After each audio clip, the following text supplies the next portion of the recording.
नमस्कार, good morning, सुप्रभात सबको। मेरा नमस्कार। मयंक झा, आपका दोस्त होस्ट। और आज का वीडियो जो लाया हूँ बहुत ही शानदार, जबरदस्त है। जैसा कि हम सब जानते हैं, हमारी जिंदगी में जो होती है सबसे जरूरी चीज, इंपॉर्टेंट क्या होती है, वो है डिसीजन मेकिंग। हम जो कोई भी काम करने जा रहे हैं, जिसके बारे में अगर हम आगे सोचते हैं, तो वो डिसीजन मेकिंग हमारा डिपेंड करता है कि कैसा डिसीजन हमने लिया है, जिससे हमें कल को कैसा बेनिफिट होगा या कैसा नुकसान होगा दोस्तों। तो नमस्कार दोस्तों, welcome to my YouTube channel. अगर आप मेरे चैनल पे नए हो तो प्लीज सब्सक्राइब करिए और वीडियो को स्किप नहीं करिएगा। मेरे वीडियोस आपको जो है कुछ ना कुछ सिखाने के लिए ही मैं बनाता हूँ, जिससे मैं खुद सीखता हूँ, फिर आपके लिए भी लाता हूँ मैं दोस्तों। तो प्लीज सब्सक्राइब करिए और आई बटन्स के ऊपर जो वीडियोस रहते हैं आप उन्हें भी देखिए, जरूर कुछ ना कुछ सीखने को मिलेगा दोस्तों। तो आज का जो टॉपिक है वो है कि fast thinking versus slow thinking. हमारा जो थिंकिंग कैपेसिटी है वो हम कैसे आगे बढ़ाते हैं, किस तरह से सोचते हैं और किस तरह उसको इम्प्लीमेंट करते हैं। जैसे फास्ट थिंकिंग से क्या बेनिफिट है या स्लो थिंकिंग से। हमारे दिमाग दो सिस्टम होते हैं, एक फास्ट थिंकिंग, एक स्लो थिंकिंग। तो हमें कहाँ पे कौन सा थिंकिंग यूज करना चाहिए, क्यों यूज करना चाहिए, कैसे बेनिफिट्स हैं, उसके ऊपर आज बात करेंगे दोस्तों। चलिए शुरू करते हैं आज का टॉपिक जो है। सबसे पहला तो पॉइंट जो है वो हमारा फास्ट थिंकिंग में क्या होता है कि अगर हम डिसीजन कुछ लेना चाहते हैं, जैसे कि मान के चलिए कुछ डेली के डिसीजंस होते हैं, उसके लिए हमें फास्ट थिंकिंग का बेसिकली यूज करते हैं हम। क्योंकि कुछ काम ऐसे होते हैं, जैसे हम ऑफिस जाना है या फिर कोई किताब पढ़नी है या फिर कोई वीडियोस देखनी है, या छोटी छोटी डिसीजंस होते हैं जिसको हमें डेली का लेना होता है। तो उस डेली डिसीजन के लिए हमें फास्ट थिंकिंग की जरूरत होती है दोस्तों। वही चीज है, अगर हम देखें कि कॉम्प्लेक्स डिसीजन होते हैं, कुछ लंबे जैसे डिसीजंस होते हैं कि मेरे को बिजनेस प्लान करना है या फिर 2 साल का मेरे को इन्वेस्टमेंट करना है, या फिर इस तरह की चीजें होती हैं जिसको हमें लॉन्ग टर्म में देखना है।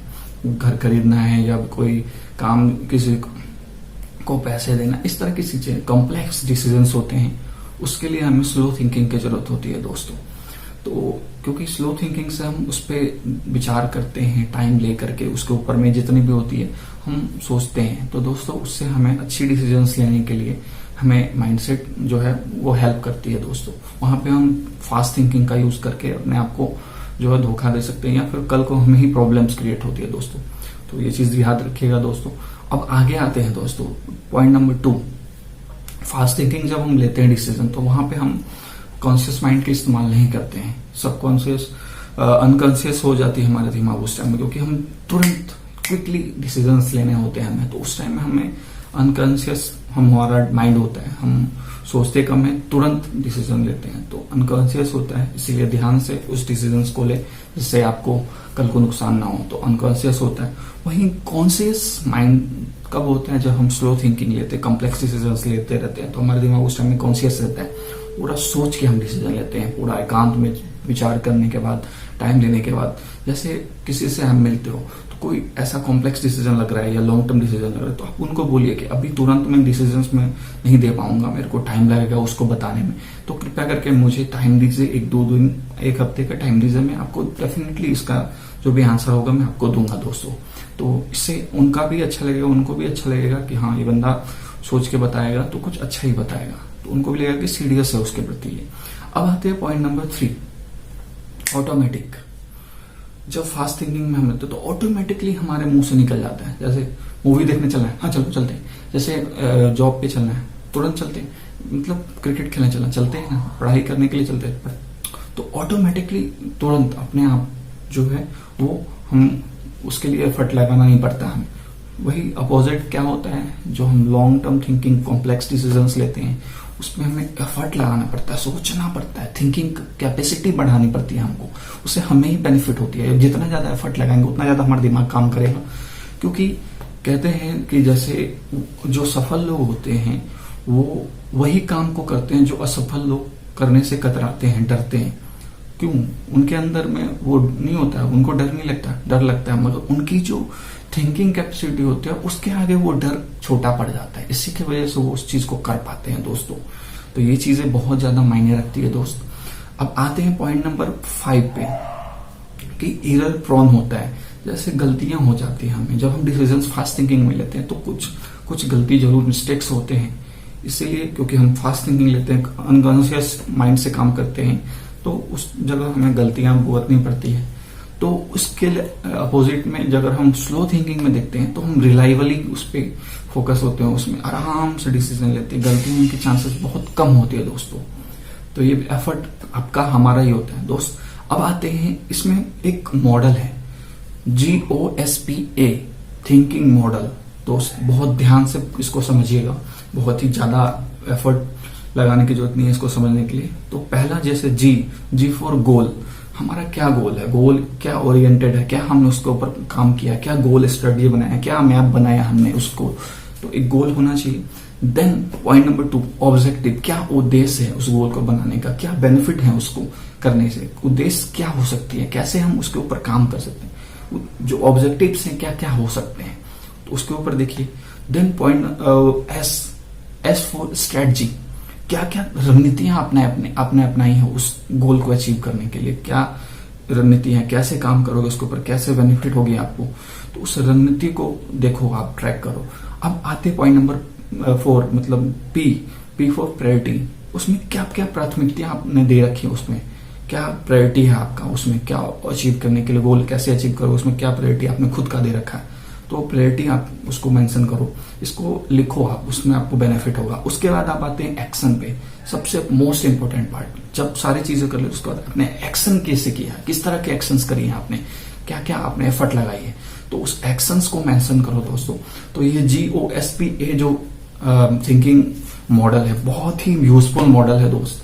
इसको आप देखिए, यूज करिए, इंप्लीमेंट करिए, डेफिनेटली आपकी जो स्लो थिंकिंग है वो जो है डेवलप होगी दोस्तों। जैसे स्लो थिंकिंग हम बात करते हैं थोड़ा सा उसके बारे में, कि जो धीमी सोच होती है उसको लोग बोलते हैं खराब है, नहीं बिल्कुल खराब नहीं है, बिल्कुल जरूरी है। हमें अपने जो अच्छे डिसीजन है, लॉन्ग टर्म डिसीजन है, उसके लिए धीमी सोच रखने की जरूरत है।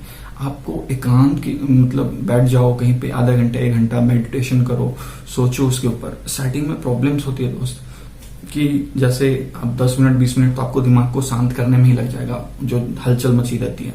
कहीं ऐसी जगह बैठ जाओ जहां तालाब हो या ठंडा महसूस हो या हवा चल रही हो, बिल्कुल अकेला हो, आप घर में भी बेडरूम है वहां पे अकेले बैठ के आप कर सकते हो, उसको एकांत में फैसले ले सकते हो। 20 मिनट 25 मिनट तो आपका ऐसे ही चलेगा। मोबाइल डिस्कनेक्ट कर दो, मोबाइल गाने कुछ नहीं, सिर्फ आप रहोगे एकदम ओम शांति।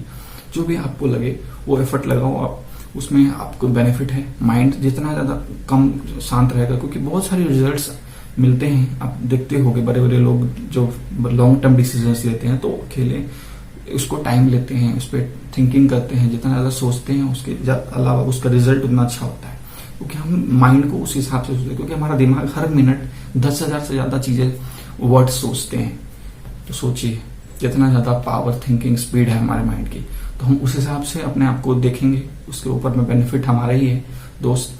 तो उसको आप जितना ज्यादा ले जा सकते हो आपका बेनिफिट है। ये जो फास्ट थिंकिंग है ये डेली डिसीजंस के लिए बहुत अच्छी है, मगर लॉन्ग टर्म डिसीजन आप लेना चाहते हो तो फास्ट थिंकिंग का यूज जितना ज्यादा हो सकता है कम करो दोस्त, क्योंकि उससे आपके लिए बेनिफिट है। कल को गलती जो होगी तो उसको आपको हार्मफुल नहीं होता है दोस्त।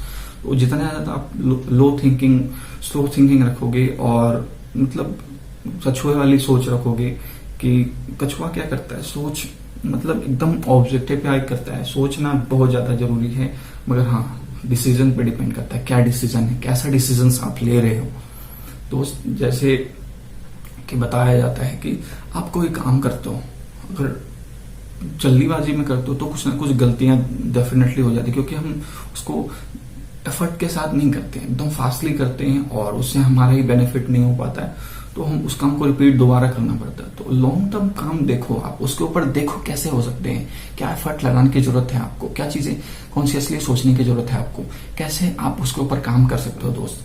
तो ये सारी बेनिफिट आपको ही कल को काम आता है। इसलिए दोस्त GOSPA goal objective strategy priority action, definitely ये सारी स्ट्रेटजी आपको काम आएगी, ये सारी गोल्स बनाने में डेफिनेटली आपको हेल्प करेगा दोस्त। तो ये थी आज की टॉपिक, कैसा लगा वीडियो जरूर कमेंट में बताइए। Please subscribe my channel, share my channel और वीडियोस को देखिए, प्यार देते रहिए और मिलते हैं नेक्स्ट वीडियो में। Thanks for watching. नमस्कार।